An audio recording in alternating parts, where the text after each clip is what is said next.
Well, hello, Ray Church of the Nazarene. Just wanted to record a quick video and share some thoughts going into the Holy Week and preparing for Sunday. And wanted to share some readings that I've spent on today and bring you along on some of the things I've been thinking about and ways that I'm excited for what's going to be happening on Sunday. Wanted to share with you reading out of Matthew 26. And as I'm sharing these, I want you to spend some time on your own reading through these same passages and allowing God to say some things to you in preparation for what we're going to be celebrating on Sunday, the resurrection of Jesus. The passage I want to read out of Matthew 26 and compare it to actually John chapter 12. There's some interesting differences between the two and differences that are worth noting, but not to necessarily get caught up on all the differences so much as what each author brings out in these texts and what he wants us to understand. So I want to read from Matthew 26, beginning in verse 6 through 13. It says, "While Jesus was in Bethany, in the home of a man known as Simon the leper, a woman came to him with an alabaster jar of very expensive perfume, which she poured on his head as he was reclining at the table. When the disciples saw this, they were indignant. 'Why this waste?' they asked. 'This perfume could have been sold at a high price and the money given to the poor.' Aware of this, Jesus said to them, 'Why are you bothering this woman? She has done a beautiful thing to me. The poor you will always have with you, but you will not always have me. When she poured this perfume on my body, she did it to prepare me for burial. I tell you the truth, wherever this gospel is preached throughout the world, what she has done will also be told in memory of her.'" And just some things that stood out to me in this text, and I want to jump over to John here in a second. So there's this dinner being held in the honor of Jesus by Simon the leper is how he's identified. And then later here it says that this woman came to him with an alabaster jar of very expensive perfume and anointed his head. And so we get this picture of some interesting things taking place. Simon the leper probably was somebody that Jesus healed, somebody that Jesus loved in some way. And so this dinner being held in his honor kind of gives us an indication of that. Simon the leper is not mentioned in other places throughout the New Testament other than here in another spot. So this is a significant thing that Simon is wanting to do something to honor Jesus, to show that he loves him. And then we have this woman who anoints his head with this very, very expensive bottle of perfume, this alabaster jar, which the jar itself is very expensive. So she, out of an abundance of love for Jesus, she anoints him. She lovingly, pours this oil on him. And so this is an act of love towards Jesus. They had this connection, this relationship. They loved Jesus, and they wanted to show him this. And so the conversation that takes place with his disciples in regards of what this was a waste and that type of thing, Jesus is trying to get them to understand that there's something more important in the moment that's getting ready to take place that they're missing. And so we don't want to miss that.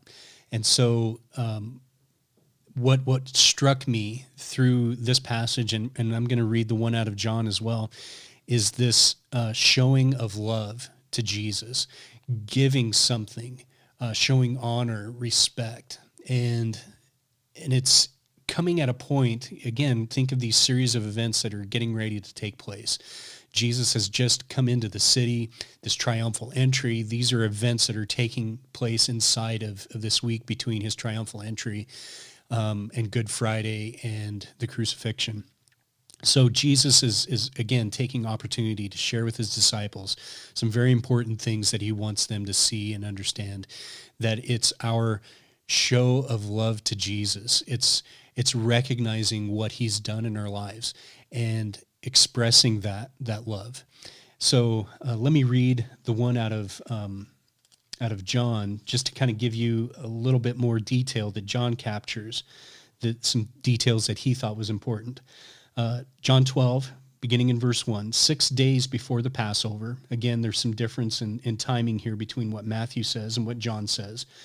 Jesus arrived at Bethany, where Lazarus lived, whom Jesus had raised from the dead. Here a dinner was given in Jesus' honor. Again, we don't know if it's, according to John, if this honor was given to Jesus because of what he did with Lazarus or because of a possible healing with Simon. Here a dinner was given in Jesus' honor. Martha served while Lazarus was among those reclining at the table with him. Then Mary, so we have another name to the story. Mary took a pint of pure nard, an expensive perfume. She poured it on Jesus' feet.